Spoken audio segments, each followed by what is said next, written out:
मन के सवाल में आज का प्रश्न मनोज जी का है, छत्तीसगढ़ से। तो इनके प्रश्न पर हम दृष्टि डालते हैं। जय श्री राम गुरु जी।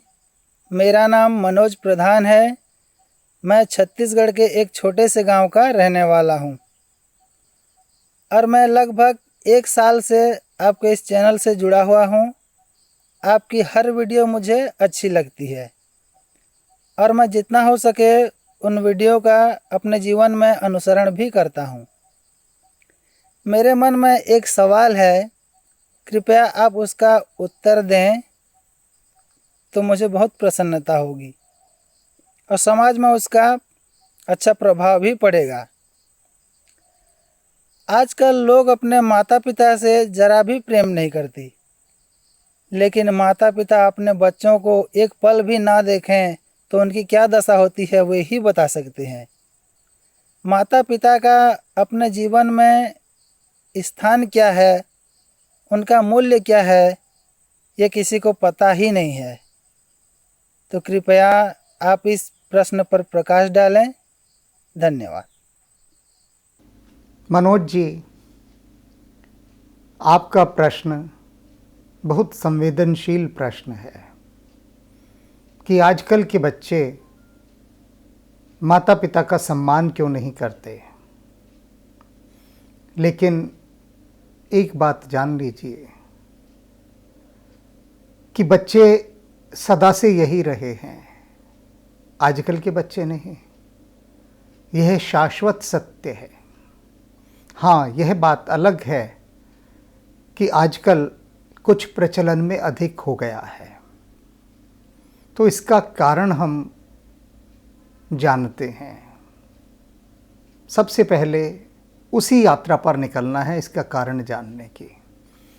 एक उदाहरण के माध्यम से बताता हूँ। सबसे पहले एक विद्यालय में मेरी अक्सर वर्कशॉप हुआ करती थी, तो वहाँ के प्रिंसिपल ने मुझे बुलाया। एकदम एक फ़ोन आया अचानक कि आपकी आवश्यकता है, आप विद्यालय में आ जाइए, तत्काल आ जाइए।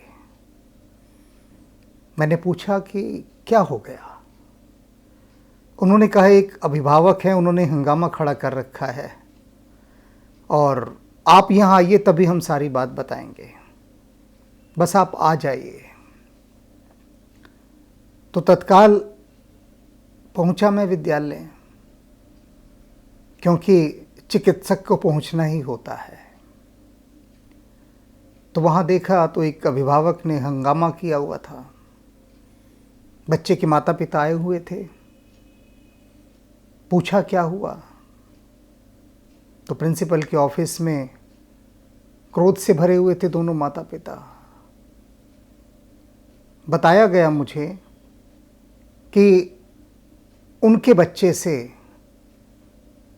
उसकी अध्यापिका अक्सर पानी मंगवाती है, अपनी पानी की बोतल दे देती है और कहती है नल से भर के ले आ। और माता पिता कह रहे हैं कि हमारा बच्चा क्या नौकर है, यहाँ इतने महंगे पब्लिक स्कूल में क्या वो पानी भरने की नौकरी करने आया है। मैंने उनके बच्चे के माता पिता से पूछा, आप क्या चाहते हैं। उन्होंने कहा कि ये अध्यापिका लिखित में हमसे माफ़ी मांगे और माफ़ी मांग कर ये लिखे कि आज के बाद वो हमारे बच्चे से कभी पानी नहीं भरवाएगी, सॉरी फील करे। मैंने कहा ठीक है, हो जाएगा। और उधर वो अध्यापिका वह कह रही थी कि मैं कभी माफ़ी नहीं मांगूंगी। बात बढ़ती जा रही थी। मैंने उन अभिभावकों से कहा कि यह टीचर माफ़ी मांगेगी, आप चिंता ना करें। न केवल माफ़ी मांगेगी, आपके बच्चे के यानी अपने विद्यार्थी के पैर छूकर माफ़ी मांगेगी, आपके भी पैर छूकर माफ़ी मांगेगी, लिखकर भी देगी। और ऐसे नहीं लिख कर देगी, बाकायदा कोर्ट के पेपर पर लिख कर देगी, स्टैम्प पेपर पर। लेकिन अगर आप एक बात स्वीकार कर ले मेरी, जो मैं बोलने जा रहा हूं, तब यह करेगी ऐसा। तो वे बोले माता पिता बच्चे के कि आप बोलिए क्या बात है। मैंने कहा याद रख लीजिए कि एक दिन ऐसा आएगा कि ये बच्चा आपको पानी को नहीं पूछेगा।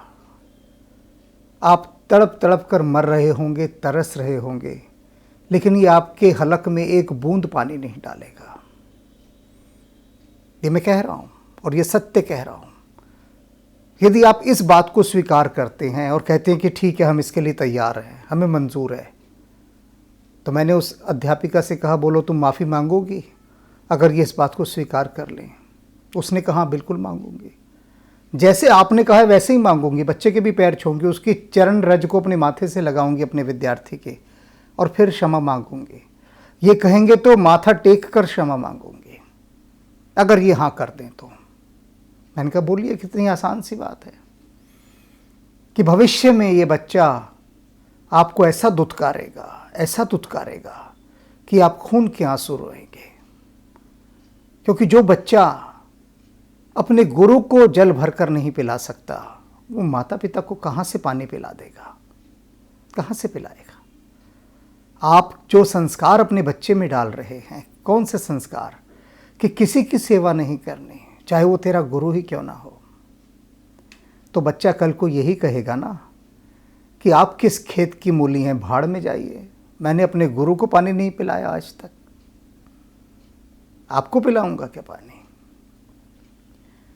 और उसके माता पिता ने बताया था कि हम अपने बच्चे से एक गिलास तक नहीं उठवाते हैं, नौकर चाकर हैं, वो सब काम करते हैं, और ये स्कूल में उस टीचर ने इसे नौकर बना कर रखा हुआ है।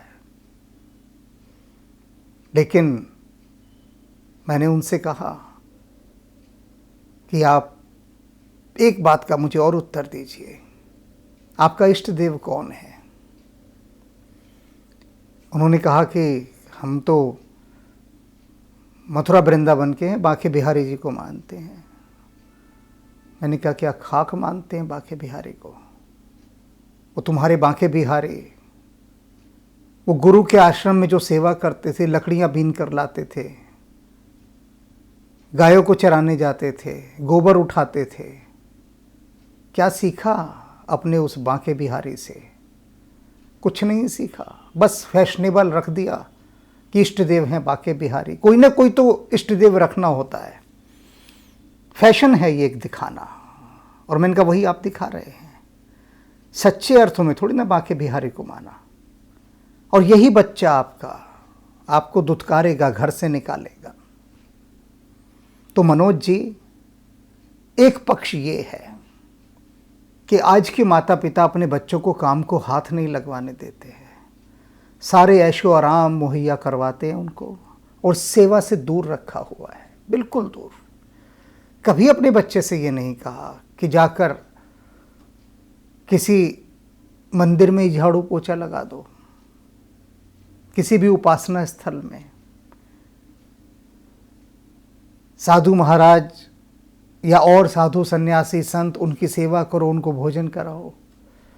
तो ऐसे कार्य बच्चों से करवाने बिल्कुल बंद कर दिए। तो हुआ क्या कि बच्चों में जो सेवा का संस्कार है वह नहीं डला। तो उन्हें लगता है कि हम नौकर हो गए। सेवा कर्म को वे नौकरों का कर्म मानते हैं, तुच्छ कर्म, नीच कर्म, हेय कर्म। और यही बच्चे जब बड़े होते हैं तो उनको लगता है कि हम क्यों सेवा करें माता पिता की, हम कोई नौकर हैं। तो ये पक्ष जान लीजिए। सबसे पहले तो वे लोग जिनके अभी बच्चे नहीं हुए हैं या होने वाले हैं या हो चुके हैं, छोटे हैं, वे अभी से अपने बच्चों को सेवा का संस्कार डालना आरंभ करें, अभी से।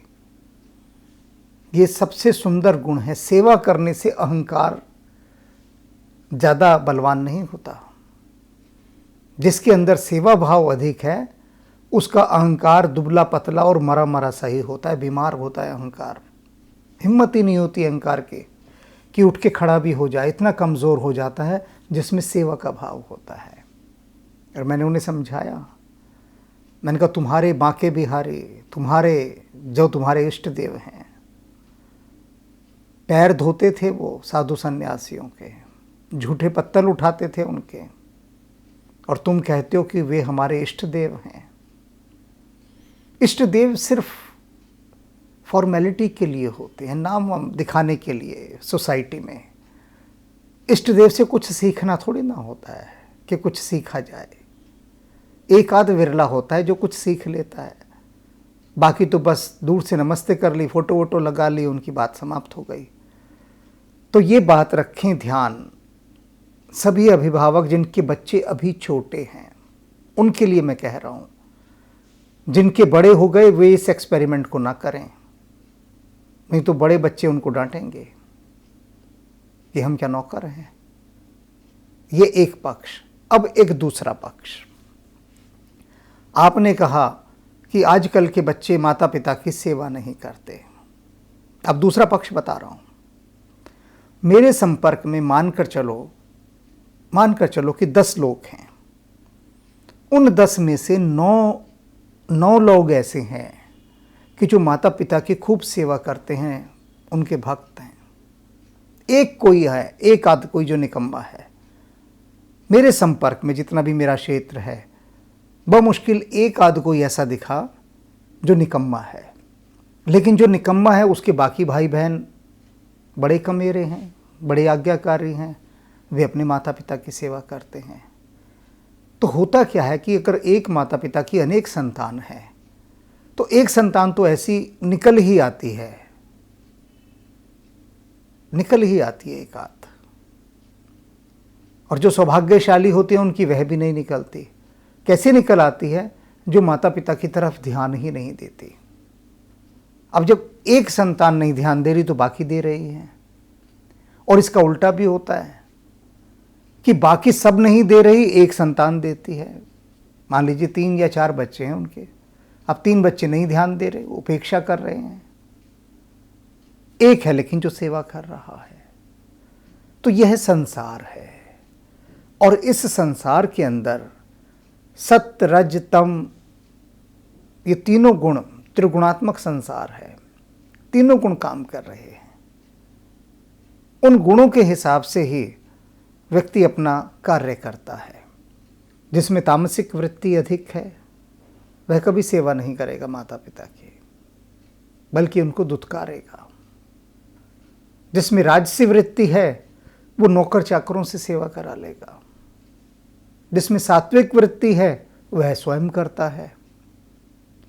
तो इस चीज़ को आप समझें कि आजकल जो बच्चों के अंदर ये भाव आ रहा है, प्रश्न आपका बहुत गंभीर है कि माता पिता की वो सेवा नहीं करते।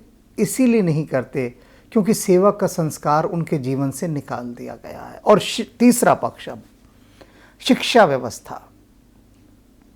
मैंने शिक्षा जगत को, यानी देश की शिक्षा की सरकार को अनेक बार ये कहा, बड़े बड़े अधिकारियों को, कि मैं कुछ ऐसा सिलेबस वहाँ पर रखवाना चाहता हूँ, एक पीरियड ऐसा भी जो संस्कारों का पीरियड हो, नैतिक मूल्यों का पीरियड हो। लेकिन उस बात पर किसी ने भी कभी ध्यान नहीं दिया। जो भी शिक्षा विभाग है हमारे देश का, उसने कभी इस बात की आवश्यकता को अनुभव ही नहीं किया। गणित है मैथ्स का सब्जेक्ट, अब मैथ्स में बच्चा अपने माता पिता की सेवा करना सीखेगा क्या? साइंस में सीखेगा,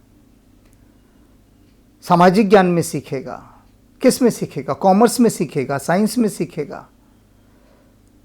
बचता है विषय हिंदी, जिसमें थोड़ी बहुत नैतिक मूल्यों की शिक्षा दी जाती है, लेकिन उसमें भी क्या होता है कि सिलेबस पूरा कराओ।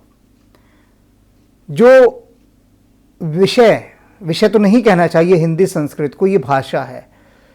ये जो भाषाएं रखी गई थी कि इनके माध्यम से थोड़ी बहुत नैतिक मूल्यों की शिक्षा दी जाए, उनको भी शिक्षा जगत ने ऐसा टेक्निकल और कॉम्प्लिकेटेड बना दिया है कि टेक्निक उसमें ऐसे घुसा दी कि संस्कार और शिक्षा और उसके उद्देश्य, जीवन मूल्य, वो तो सब पीछे चले गए। सिलेबस को किस तरह से टेक्निक के साथ पूरा करना है वह महत्वपूर्ण हो गया। तो जो बड़े बड़े अधिकारी बैठे हैं, योजना बनाने वाले, उनका पूरा प्रयास होता है कि बस ब्रेन एक्टिवेट हो बच्चे का, विद्यार्थी का, वो साहित्य भी पढ़े तो ब्रेन से पढ़े, हार्ट से ना पढ़े, दिल से ना पढ़े। तो जो हृदय सक्रिय हो, हार्ट एक्टिवेट हो, ऐसी कोई विद्या हमारे शिक्षा जगत में अभी नहीं है। रामधारी सिंह दिनकर कहते हैं, और बुद्धि ही बढ़ती गई निशेष, और बुद्धि ही बढ़ती गई निशेष, छूट गया पीछे वह हृदय का देश, छूट गया पीछे वह हृदय का देश। तो जो हृदय का देश था, हृदय की भूमि पर काम होना था, वह तो हो ही नहीं रहा।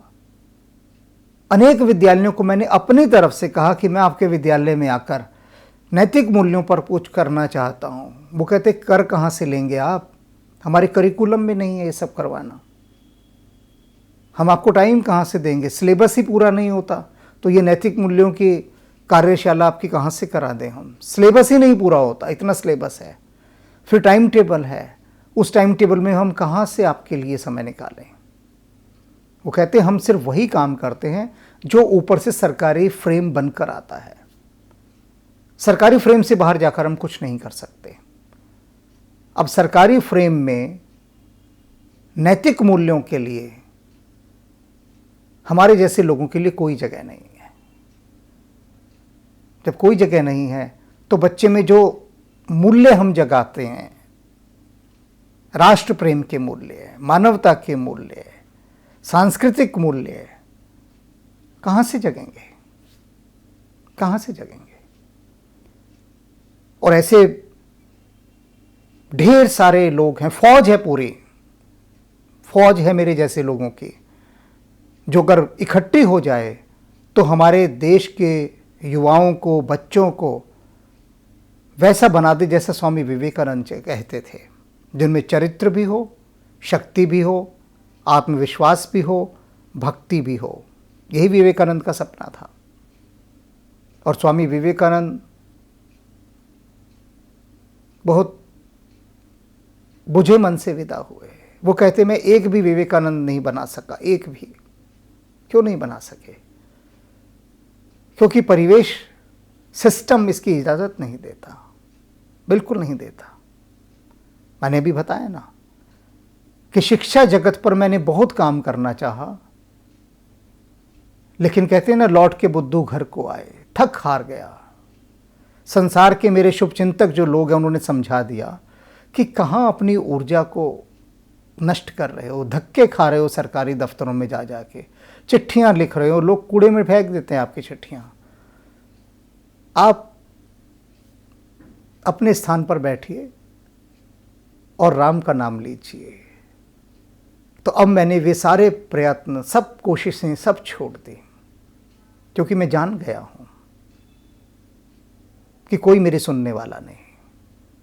तो बस यहाँ से जो लोग सुनने वाले हैं मेरे, उनको मैं थोड़ी बहुत बात सुना देता हूँ। और ये राम जी की असीम कृपा है, हनुमान जी के आशीर्वाद से, कि लोग सुन रहे हैं, समझ रहे हैं और प्रतिक्रियाएं भेजते हैं कि उन्होंने अपने जीवन को कुछ कुछ रूपांतरित करना आरंभ कर दिया है।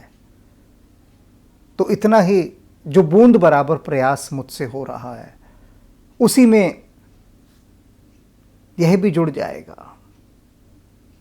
अब मैंने अनेक अभिभावकों से कहा कि बच्चों को ये रामचरितमानस की जो सीरीज़ मेरी आ रही है, ये भेजो बच्चों को कि वो देखें इसे, क्योंकि मैं उदाहरणों के माध्यम से बता रहा हूँ कि बच्चे कुछ जाने कि भगवान राम किस प्रकार से जीवन मूल्यों को लेकर चलते थे। तो अनेक तो यही कहते हैं कि बच्चे पसंद ही नहीं करते देखना। बिना भेजे, बिना बच्चों को फॉरवर्ड किए अभिभावक पहले ही कह देते हैं कि बच्चों को ये सब पसंद ही नहीं, ये राम वगैरह के प्रवचन सुनना। तो जब स्वयं ही नहीं चाहोगे कि बच्चा राम का भक्त बने, तो तुम कैसे चाहोगे कि वह तुम्हारा आज्ञाकारी हो जाए? राम के चरणों में उसकी प्रीति तो लगानी ही होगी ना। तो मैंने बहुआयामी कोणों से मनोज तुमको बता दिया है इसका कारण, कि आजकल के बच्चे माता पिता के प्रति क्यों नहीं संवेदनशील हैं।